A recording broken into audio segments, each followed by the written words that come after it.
Kalau bisa dibuat hidup jadi lebih baik dan lebih sehat dengan ilmuwan, oleh ilmuwan, kalau dipelajari, maka sebaliknya juga bisa dibuat cacat, dibuat nurut, dibuat, aduh udahlah, berasa kayak beneran dijajah kita ini ya. Udah.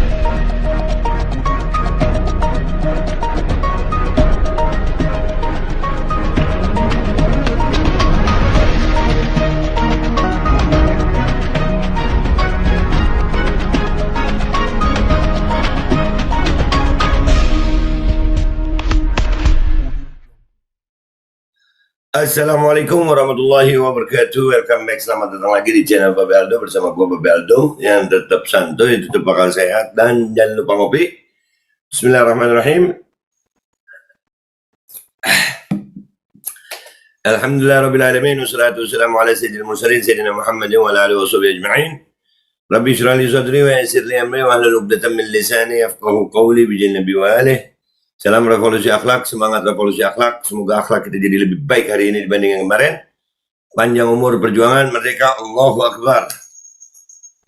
Sebelum masuk ke konten, seperti biasa, jangan lupa Kustul Hindi, ramuan herbal yang luar biasa, yang bisa meningkatkan daya imunitas tubuh kita, natural immunity kita, untuk melawan infeksi dari luar, khususnya polusi udara ya.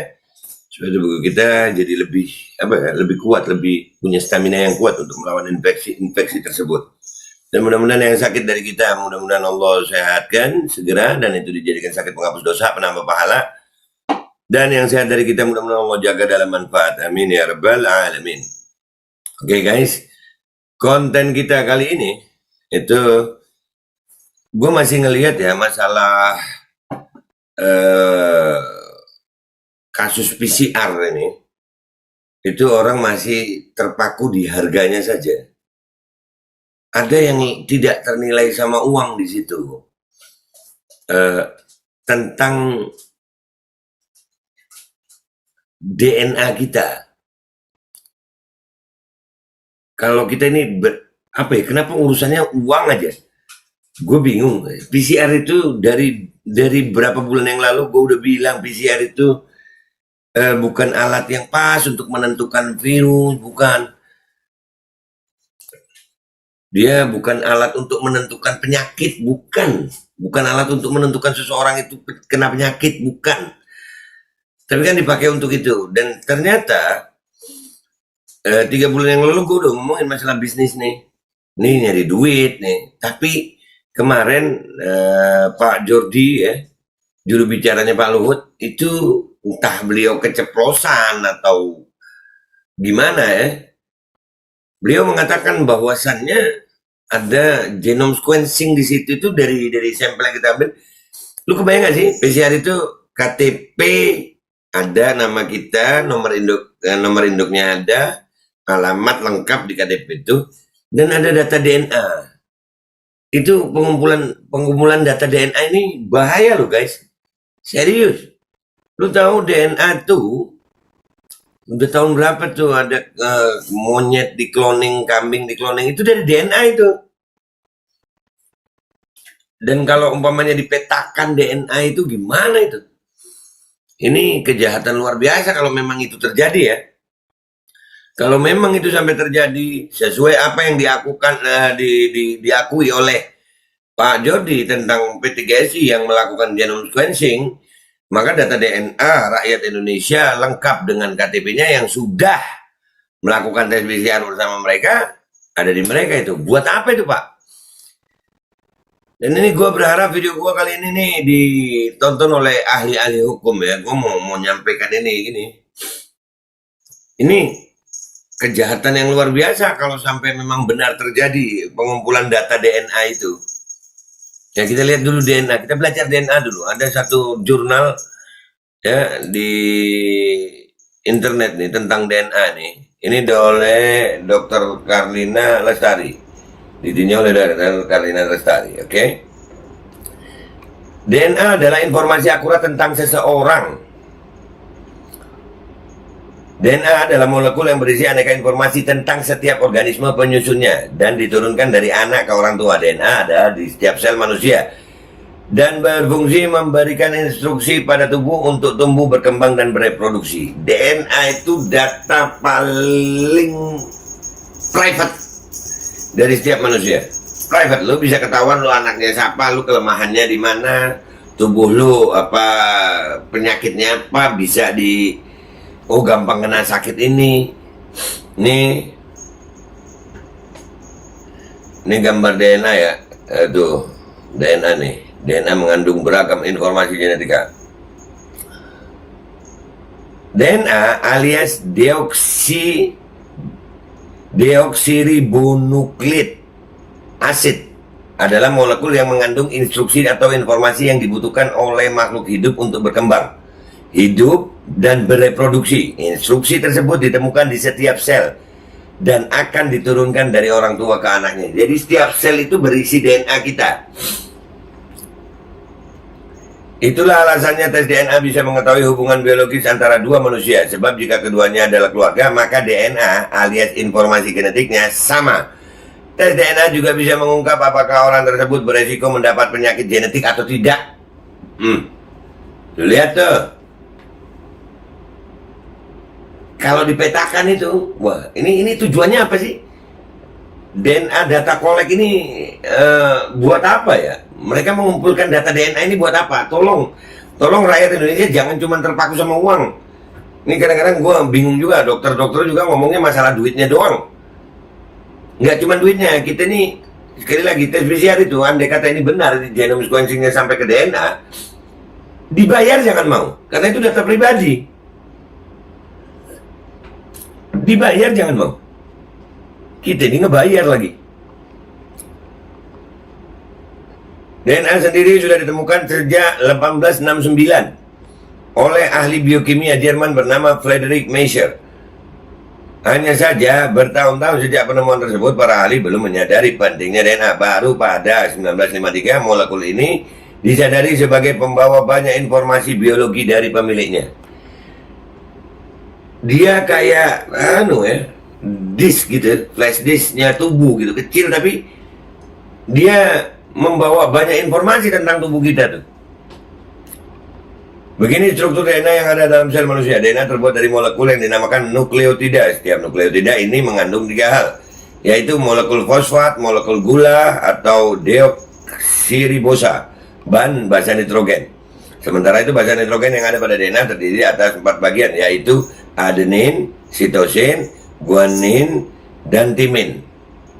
ACGT.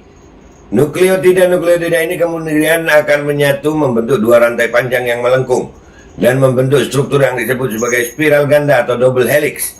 Struktur double helix inilah yang biasa kita lihat pada gambar struktur DNA. Itu namanya, kalau kalian lihat ya, itu tuh ada gambarnya ini. Nah ini, itu double helix tuh. Struktur ini sekilas terlihat seperti tangga. Jika diibaratkan seperti itu, maka molekul gula dan fosfat adalah bagian pinggir tangga. Sementara basa nitrogennya ada di tengah, bertindak sebagai anak tangga. Basa nitrogen sebagai anak tangga DNA tersusun berpasangan. Adenin berpasangan dengan timin, A sama T. Dan guanin berpasangan dengan sitosin, G sama C.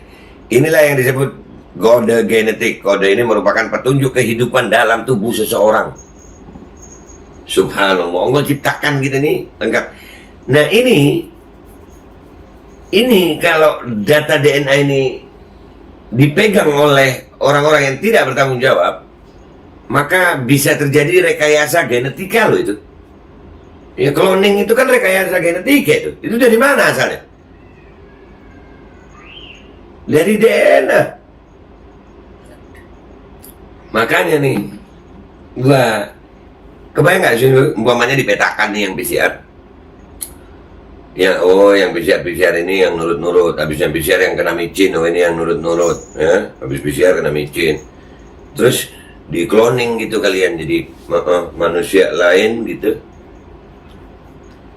Tapi gua rasa kalau mereka nggak mau cloning ya, kenapa? Rugi mereka cloning gue ya, 1 aja susah mereka, apalagi dibikin 2 gue, makin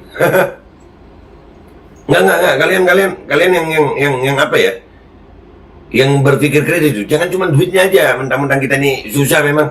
Dan ini termasuk kalau memang terbukti ini, maka ini kejahatan luar biasa loh. Dan luar biasanya kita tidak menuduh, karena ini diakui oleh Pak Jordi Mahardi itu, juru bicaranya Pak Luhut tentang GSI. Terjadi ada genome sequencing di situ. Genome sequencing itu memetakan semuanya, termasuk DNA-nya kita yang tes. Fungsi DNA adalah menjaga kelangsungan kehidupan. DNA memiliki fungsi yang krusial bagi tubuh manusia. Molekul ini berisikan berbagai perintah yang diperlukan untuk sebuah organisme seperti manusia, tumbuhan, atau burung. Instruksi untuk tumbuh, berkembang, dan bereproduksi disimpan dalam urutan pasangan basa nukleotida. Jadi DNA ini informasi paling penting untuk kehidupan manusia, seorang manusia. Sel dalam tubuh akan membaca kode, lalu akan diproses, dan hasilnya berupa protein yang berperan penting dalam pertumbuhan dan kelangsungan hidup. Urutan DNA yang berisi informasi untuk membuat protein ini biasa disebut dengan gen. Dalam protein juga terdapat berbagai kombinasi asam amino. Protein ini harus ditempatkan bersama dalam urutan yang tepat. Hasilnya berupa struktur serta fungsi yang unik dalam tubuh tiap organisme. Jadi DNA ini sumber informasi dari seorang manusia. Dari DNA kita bisa tahu ini, lu begini, badan lu itu akan lemah terhadap infeksi ini. Waduh, kalau DNA rakyat Indonesia dipetakan, dikumpulkan, dipetakan gitu ya. Terus kalau terjadi apa-apa, cuman dikasih di udara ada zat apa atau virus apa, aduh, woi, waduh. Danger nih, danger nih, jangan cuma duit aja lu, danger ini. Kelainan DNA adalah kondisi yang mungkin terjadi. Ada lebih dari 4.000 penyakit yang disebabkan oleh mutasi genetik. Tapi mutasi ini tidak selamanya pasti menyebabkan penyakit. Pada dasarnya semua orang mungkin memiliki 5 hingga 10 gen yang telah mengalami mutasi di setiap sel tubuhnya. Mutasi akan memunculkan masalah jika menimpa gen dominan atau menerpa pasang salinan gen yang resesif. Masalah juga bisa muncul apabila beberapa gen dengan varian berbeda berinteraksi satu sama lain atau dengan lingkungan. Interaksi inilah yang dapat meningkatkan risiko penyakit tertentu. Beberapa penyakit yang bisa terjadi ketika ada mutasi gen yang dominan antara lain achondroplasia, penyakit Huntington, sindrom Marfan. Sementara penyakit yang bisa terjadi akibat perubahan gen yang bersifat resesif meliputi fibrosis kistik, anemia sel sabit, penyakit Tay-Sachs. Lalu, mutasi gen resesif pada kromosom X bisa menyebabkan sederet penyakit di bawah ini. Hemofilia, buta warna. Nah, ini. Lakukan ini bila Anda merasa memiliki kekhawatiran. Jika yang terjadi adalah sel memiliki terlalu banyak atau terlalu sedikit kromosom, salah satu akibatnya bisa berupa sindrom Down. Kondisi ini disebabkan karena adanya penambahan kromosom 21. Bagi orang yang khawatir dirinya membawa gen tertentu, carrier. Ini. Bisa dijadiin carrier, tahu deh, carrier pembawa. Dan berpotensi menyebabkan atau meningkatkan risiko mutasi genetik dan penyakit tertentu, ia dianjurkan untuk menjalani tes DNA. Melalui tes DNA, risiko penyakit yang diwariskan pada keturunannya bisa terdeteksi. Ibu hamil juga dapat melakukan tes yang sama untuk mengetahui apakah janinnya berisiko kelainan genetik tertentu. Lu kebayang gak sih, ini gue baca begini terus, kalian kebayang gak sih kalau data genetik kita itu, data DNA kita itu ada di asing gitu, di GSI itu. Dan yang lain-lain yang gak bertanggung jawab gitu. Terus mereka memetakan itu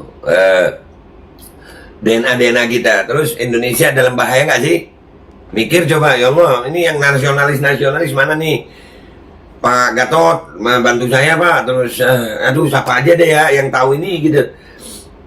Ayo, bantu dong. Ini bahaya loh buat bangsa kita nih. Mempelajari, ini gua potong-potong nih ya.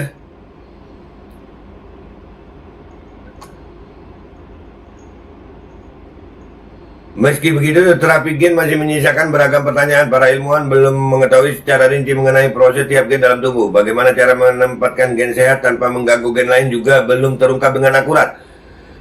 Jika penelitian tentang terapi gen dengan dapat menghasilkan temuan baru dan bisa dipraktikkan, tentu akan banyak orang dengan mutasi genetik yang terbantu. Bagi pengidap penyakit genetik, prosedur ini bisa menjadi jawaban agar mereka bisa jadi hidup lebih baik dan lebih sehat. Nah, kalau bisa dibuat hidup jadi lebih baik dan lebih sehat dengan ilmuwan, oleh ilmuwan, kalau dipelajari, maka sebaliknya juga bisa dibuat cacat, dibuat nurut, dibuat, aduh, udahlah, berasa kayak beneran dijajah kita ini ya. Udah duit diambil, bayar. Sekarang resikonya seperti itu, data genetika kita, data DNA kita bisa dibuat macam-macam. Ada mutasi genetik di situ, ada rekayasa genetika yang kemungkinan terjadi di situ. Ini harus diusut nih. Aduh, nih GSI terang-terangan ngomong, ini bukan tuduhan, GSI-nya yang ngomong kok, Bapak Jordinya yang ngomong kok. Ada di beritanya kemarin saya tunjukin kan, ada beritanya. Untung udah gue screenshot. Nah itu, ini siapa yang bisa bertindak nih? Duh, nggak tahu deh gue. Mudah-mudahan rakyat sadar ya, rakyat sadar. Insya Allah ayo bersatu kita melakukan apa yang kita bisa untuk menyelamatkan bangsa Indonesia ini.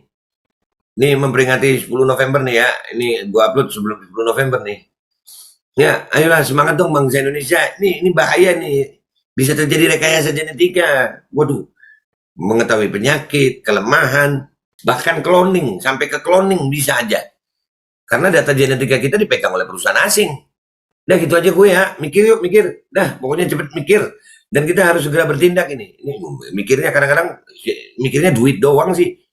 Hapuskan PCR atau gratis PCR berbayar. Seluruh PCR, jangan cuma disuruh bayar, dibayarin, jangan mau lu. Kadang-kadang bingung gue masih ngurus duitnya aja. Jangan duitnya aja. Ini loh, DNA. Bisa ada rekayasa genetika di situ. Duitnya dituntut, tapi ini kejahatan yang lebih nih kalau ketahuan nih. Ini kejahatan yang lebih. Udahlah, gitu aja gue. Mudah-mudahan ini video tersebar baik. Orang yang nonton video ini dan menyetujui apa yang saya sampaikan dan terbuka hatinya, sebarkan ini video, sebarkan. Serius, sebarkan sampai ke telinga mereka. Bingung juga gue.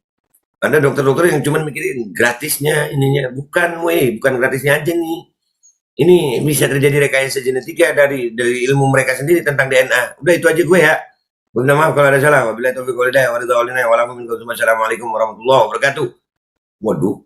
Tapi gue tenang sih, gue nggak mungkin di cloning. Satu aja kayak gini, apalagi dua gue ya.